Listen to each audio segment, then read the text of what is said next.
Hello friends, आता आपण बघूया लग्नानंतर होईलच प्रेम याचा 10 मार्चचा एपिसोड रिव्ह्यू.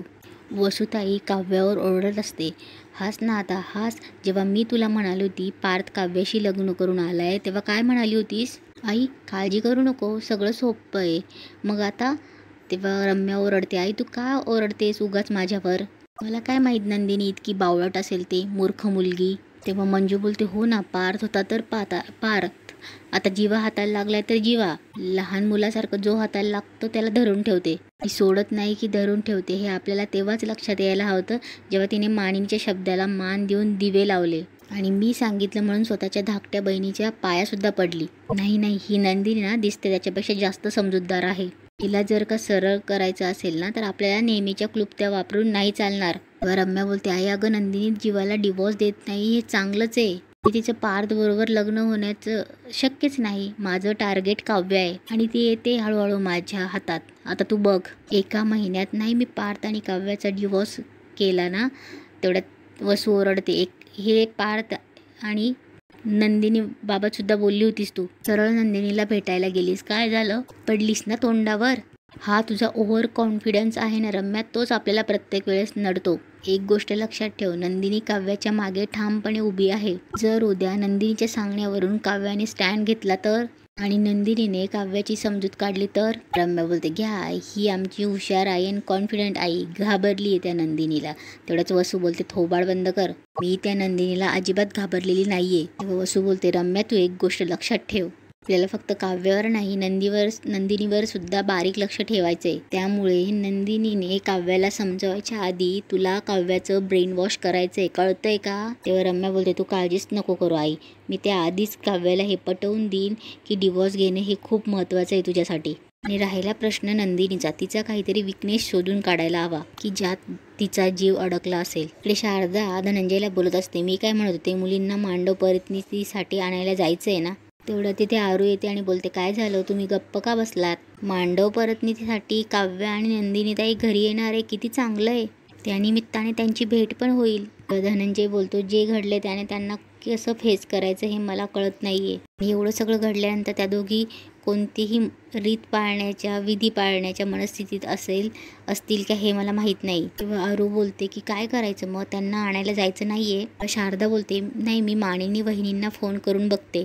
शारदा मानिनीला फोन करते. तेव्हा शारदा बोलते, मला एक विचारायचं होतं, आमच्याकडे ना लग्नाच्या दुसऱ्या दिवशी मांडव परतनीसाठी ना मुलींना घ्यायला कुणीतरी येतं, पण काव्य आणि नंदिनीला भाऊ नाहीये, त्यामुळे आम्हालाच यायला लागेल. तेव्हा मानिनी बोलते, हो काहीच हरकत नाहीये, कधी येत आहे? तेव्हा मानिनी बोलते, या, मुलींना पण बरं वाटेल, उलट त्या दोघींना तुमच्याबरोबर वेळ घालवता येईल. इकडे जीवा काव्याला भेटायला टेरेसवर येतो. जीवा काव्याचं मंगळसूत्र बघतो आणि तोंड फिरवून घेतो.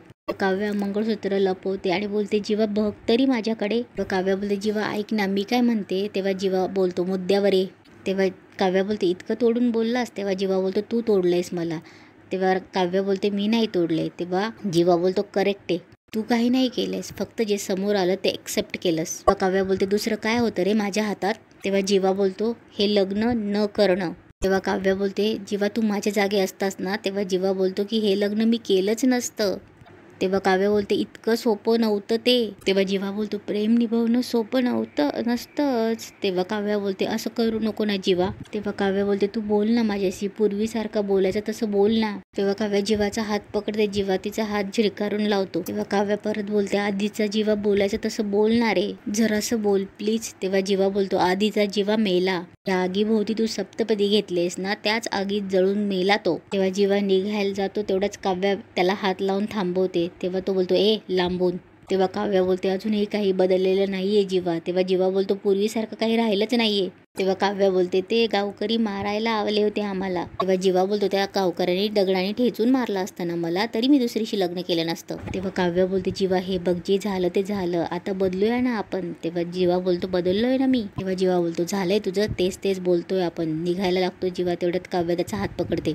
जीवा बोलतो, लांबून यार. तेव्हा काव्या ओरडते, ऐक, अजूनही वेळ गेलेली नाहीये जीवा, आपण सगळ्यांना सांगूया ना आपलं एकमेकांवर प्रेम आहे. नंदिनी ताईला सांगितलं ना तर ती सुद्धा तिचा डिवोर्स घेण्याचा हट्ट सोडेल. चल प्लीज. तेव्हा जीवा बोलतो, याआधी बोललो होतो ना तुला, मी बोललो होतो की नाही? बोललो होतो ना. जीवाला लग्न झाल्यानंतरचं आठवतं की तो काव्याला बोलत असतो की मी तुला आता मी मरेपर्यंत विसरणार नाही, की मी तुझ्यासमोर होतो, लोक बाहेर होते आणि मीच तुला सांगत होतो की आपण जाऊन सगळ्यांना सांगूया. तेव्हा जीवा बोलतो, हा की नाही विचारलं होतं ना. तेव्हा काय म्हणालीस तू की हे लग्न मी थांबवू शकत नाही. विषय संपला, निदान हे लग्न तरी निभाव. मला सोडलंस तसं माझ्या भावाला अर्ध्या रस्त्यात सोडू नकोस. जीवा जायला लागतो. काव्य परत त्याला थांबवते. जीवा ऐक ना माझं, तू जे सांगशील ना तेच मी करेल. आता तू बोल, तू जे सांगशील ना ते करेल, ठीक आहे? तेव्हा जीवा बोलतो, या लाईन ना कुठेतरी ऐकल्यासारख्या वाटतायत मला. मला आठवलं, तूच म्हणाली होतीस ना जीवा, तू जे सांगशील ते मी करेन. जेव्हा मी सांगितलं होतं काढ हे गळ्यातलं मंगळसूत्र, तेव्हा नाही काढलंस तू. तर त्यांना तेही आठवतं की जेव्हा तिला बोलतो की काढून टाक हे मंगळसूत्र, आणि काव्य उत्तर देते की नाही काढू शकत मी हे मंगळसूत्र. जेव्हा बोलतो का नाही काढलंस, तेव्हा काव्य बोलते आत्ता काढते मी हे मंगळसूत्र, मला असंही ते खूप जड झालंय. तेव्हा ती काढणार, तेवढ्यात जेव्हा बोलते आता फार उशीर झालाय, खूप पुढे निघून गेलोय आपण, संपलंय आता सगळं. तेव्हा काव्य बोलते, जीवा असं नको ना रे बोलूस, आपण पळून जाऊ ना, आपण सगळं मागे सोडूया आणि एक नवीन सुरुवात करूया जीवा. तेव्हा जीवा बोलतो, आणि आई बाबा तुझे माझे नंदिनी, आपण जर हे केलं तर शर्मेने मरून जातील ते. काव्य बोलते, मी पण अशी रोज रोज मन मारून नाही जगू शकत जीवा.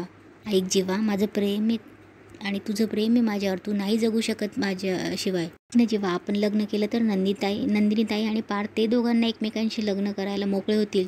तेव्हा जीवा बोलतो, असा विचार फक्त तू करतेस अगं, फक्त तू. सगळे लोक, सगळा समाज, आपले भाऊ बहीण, आई बाबा, आपलं एकमेकांवरती प्रेम हे तुला सगळं आत्ता आठवतंय. आत्ता या शब्दाला ना काही अर्थ नाही माझ्या लेकी, काही अर्थ नाहीये, कारण माझ्या दृष्टीने सगळं संपलंय. तेव्हा जीवा बोलतो, एकाच घरात राहणार होतो आपण आयुष्यभर, आताही राहणार आहोत. आता तुझा माझ्यावर आणि माझा तुझ्यावर काही हक्क नाहीये, सगळं संपलंय, सगळं संपलंय आणि हे सगळं तू संपवलंय तू. आणि जेव्हा जायला लागतो तेव्हा काव्य बोलते, नाही ना, ऐक ना माझं प्लीज, माझं काहीही चुकलेलं नाहीये रे. जीवा बोलतो, करेक्ट आहे तुझं काही चुकलेलं नाहीये, इनफॅक्ट माझंही काही चुकलेलं नाहीये, साला नशीबच चुकलंय आपलं.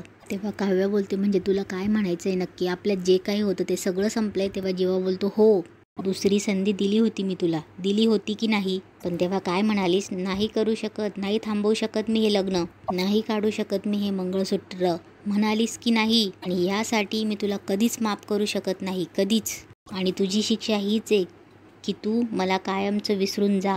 तेव्हा काव्य चिडते आणि बोलते, जीवा बास कर आता, म्हणजे तू जे म्हणायचं ते सगळं ऐकायचं मी ऐकणार नाही ऐकणार मी. मला मरायचं असेल ना तर तुला घेऊन मरेल मी जीवा, सगळ्यांना सांगेल आपल्याबद्दल. तेव्हा जीवा बोलतो, सांग ना. तेव्हा जीवा बोलतो, सांग, मी असं काही मान्यच करणार नाही.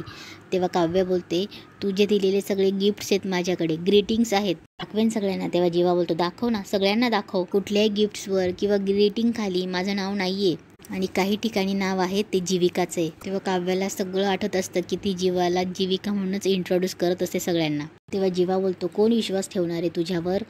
तेव्हा काव्य बोलते, माझी ताई नंदिनी ताई विश्वास ठेवेल, तिला सांगीन मी आपल्याबद्दल सगळं. व जीवा बोलतो, सांग ना, तिलाही सांग. मी सांगेन की काव्याने या सगळ्यातून बाहेर पडण्यासाठी हे सगळं सांगितलंय, पार्थ आणि नंदिनीचं लग्न व्हावं म्हणून काव्य त्याग करते, तिला हे सगळं नकोय, या सगळ्यातून बाहेर पडण्यासाठी ती हे सगळं करते, पण माझं काव्यावर प्रेम नाहीये. तेव्हा जीवा बोलतो, एक दिवस रम्यानेही हेच केलं होतं की माझं आणि पार्थचं एकमेकांवरती खूप प्रेम आहे, पण जेव्हा दादाने ते नाकारलं तेव्हा नंदिनीने विश्वास ठेवला, मीही तेच करेन आणि यावेळी ती माझ्यावर विश्वास ठेवेन. तेव्हा काव्य जीवाच्या छातीवर गोंदलेल्या टॅटूकडे बघते. तेव्हा काव्य बोलते, गिफ्ट नाकारशील, ग्रीटिंग्स खोटे ठरवशील, मला खोटं ठरवशील, पण ह्या टॅटूचं काय सांगणार आहेस टॅटूबद्दल, बोल ना. तेव्हा जीवा बोलतो, या जगात एकटीच काव्य नाहीयेस तू, तुझ्या एकटीचंच नाव काव्य नाहीये, मला आता कुठल्याच भावना उरल्या नाहीयेत, संपलोय मी. एवढ्यात वरती टेरेसवर नंदिनी पण आलेली असते आणि ती त्यांना बघत असते. नंदिनी बोलते, तुम्ही दोघं इथे काय करताय. तेव्हा जीवा पटकन घाईघाईत शर्टची बटणं लावतो, काव्याचं टॅटूचं नाव झाकतो. व नंदिनी पुढे येते आणि काव्याला विचारते, तू इथेस. अगं घरभर शोधती मी तुला. व नंदिनी विचारते, तुम्ही दोघं इथे काय करतायत. तेव्हा नंदिनी बोलते, हां जीवा. तेव्हा जीवा बोलतो, समजवत होतो तुझ्या बहिणीला की टोकाचा विचार करू नकोस, की सगळं संपलंय आता. व जीवा बोलतो, सांभाळ तुझ्या बहिणीला, मोठ्या बहिणीकडून शिक काहीतरी. हे बोलून जीवा तिथून निघून जातो. नंदिनी काव्याला बोलते, काव्या रडू नकोस प्लीज, रडू नकोस ना प्लीज, हे बघ मला माहिती आहे हे सगळं तुझ्या मर्जीने. तेव्हा काव्या ओरडते, ताई प्लीज, मी मेले तरी मी हे लग्न मान्य करणार नाही, काय करायचंय ते करा. आणि काव्या टेरेसवरून रागाने निघून जाते. आणि इथेच आजचा एपिसोड संपतो.